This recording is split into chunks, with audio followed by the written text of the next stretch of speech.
My name is Valerie, and I live in Alberton, just outside Johannesburg, South Africa. I have a story to tell you, one that still haunts me to this day.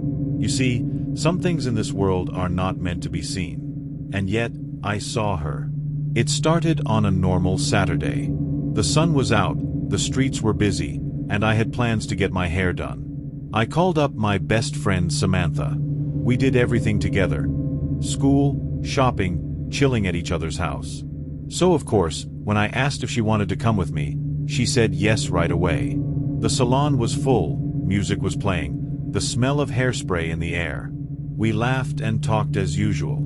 After I was done, we decided to take the long way home. Not because we had to, but because we liked talking nonsense and enjoying the vibe of the streets. We were walking down a busy road. Cars honking, people talking, kids running around. Then, I saw her. She was walking by herself.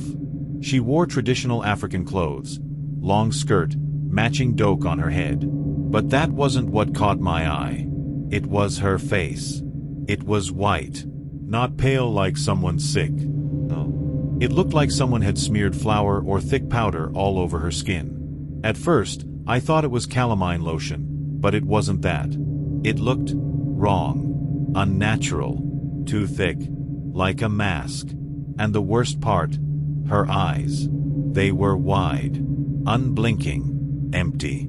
I nudged Samantha. Oh my God. Look at that lady. What's on her face? Samantha looked confused. What are you talking about? That whitish stuff. You don't see it? I asked. There's nothing on her face, Samantha said, then kept walking like nothing was wrong. That's when the first chill ran down my spine. Cold and sharp, like ice water. I looked back at the woman. She had stopped walking. She was staring at me. Not a quick glance. Not a normal look. She locked eyes with me. Deep, Phil. Like she knew something. Like she knew I could see her, and that I wasn't supposed to. My heart was beating too fast now. I looked down, and that's when I saw something that made my stomach twist. Her feet. They were see-through.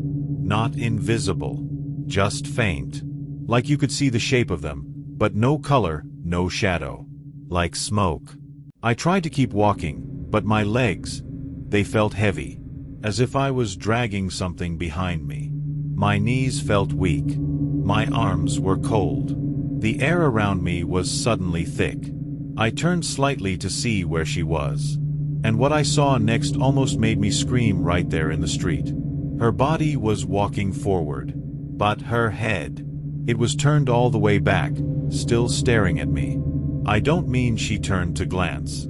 I mean her whole head was twisted around, looking directly at me, while her body faced forward. And her eyes, still open, still wide, still empty.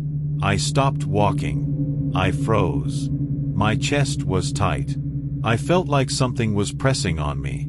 I couldn't breathe properly. I couldn't even speak. I started to pray in my head, quietly. Desperately.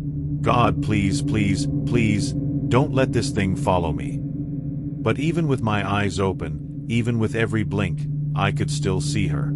Her face. Her powder-covered skin. Her twisting head. Her ghostly eyes burned into my vision like fire. Samantha was still beside me, chatting about something random. She had no idea what was happening to me. I felt like I was screaming silently while the world moved on like nothing was wrong. I couldn't take it anymore. I dropped to my knees in the middle of the pavement. People probably thought I had lost my mind. I didn't care. I prayed. Out loud. I didn't even know what I was saying, just words pouring out like water. As soon as I did that, the pressure stopped. Gone. The cold. The heaviness. The burning in my eyes. All gone. Samantha stared at me like I was crazy. I looked at her and said, I need to go home. She didn't ask questions. She just nodded. We said goodbye, and I walked home alone. 15 minutes. That's all it took. But I didn't look back. Not once. Not even a peek. I was scared that if I did, she'd be right there behind me. I got home, locked my door, went straight to my room, and dropped to my knees again. I prayed like I had never prayed before. And slowly, I started to feel normal again. That night, I didn't sleep. I just laid in bed, eyes wide open, waiting, watching. But nothing came. Days passed, then weeks. I never saw her again. But the memory hasn't left me. I can still see her face, even with my eyes closed. I don't know what I saw or why I was the only one who could see her. But I know what I felt. And I know what I saw was not of this world. There are some people who don't need a knife to kill you. Just your underwear and a little jealousy. My name is Marie. And what I'm about to share with you is a story that still makes my skin crawl. Even now, after all this time, I still can't fully explain what happened. But what I do know is that evil is real. And sometimes, it lives right next door. I used to run a small dance agency in Ghana. Me and my girls, we were more than just co-workers. We were a family.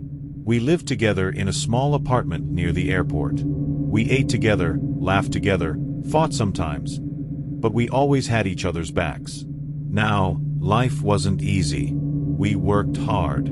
On nights when we didn't have shows or bookings, we'd head out to the clubs to hustle. Catch fish, you know. Bills don't pay themselves. One big rule in our house was, save money and always look good doing it. But the most important rule? Sunday lunch. Every Sunday, no matter what, everybody had to come home and eat together. No excuses. That was our ritual. One of my girls, we'll call her Melanin, was seeing a man who lived nearby. He was renting from one of our top clients. That client's sister, Ras, managed the property. And Ras, she hated our guts. Especially Melanin. Every time she saw Melanin, she had something rude to say.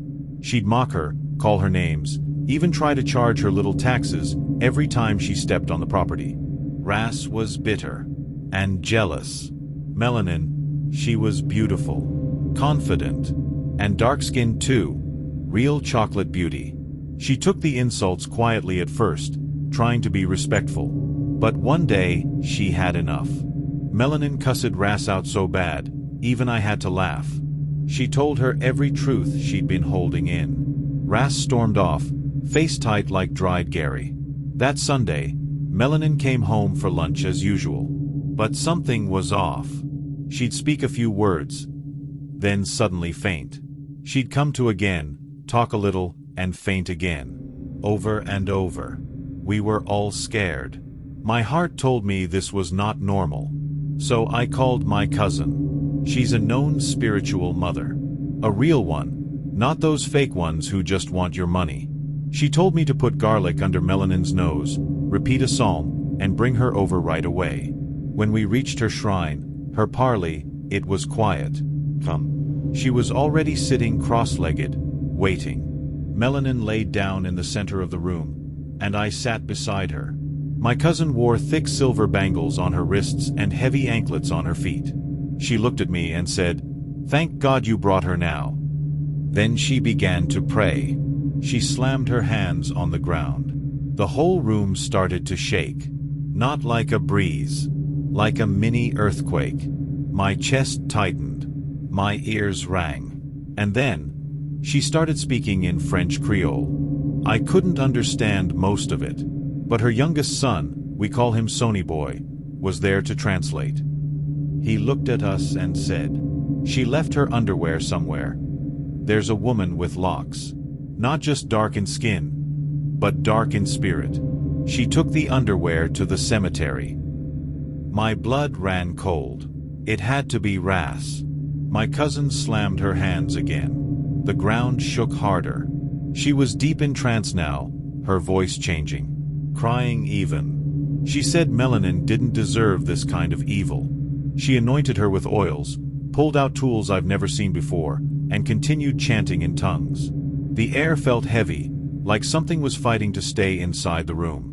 Then she hit the floor one last time. The shaking stopped. My cousin came out of the trance. Melanin sat up like nothing happened. Breathing steady. No fainting. No confusion. She was back. We never saw her fall like that again.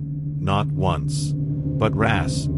Oh, Ras didn't escape. Not long after, people saw her walking the streets. Dirty. Hair wild. Talking to herself.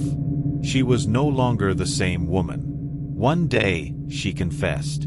Said she took Melanin's underwear off the line. Took it to the cemetery to work some evil. But whatever she sent, got sent right back. My cousin always said, no evil can stand where prayer lives. And she was right. I still miss her. She passed 2 years ago. But I swear, even in death, she protects us. The kind of power she had, that was real. That was love. That was strength. So let this be a warning. Watch where you hang your clothes. Watch who you fight with. And never underestimate a jealous woman with a little bush knowledge. Some people don't need to stab you to end you. All they need is your underwear and a wicked heart.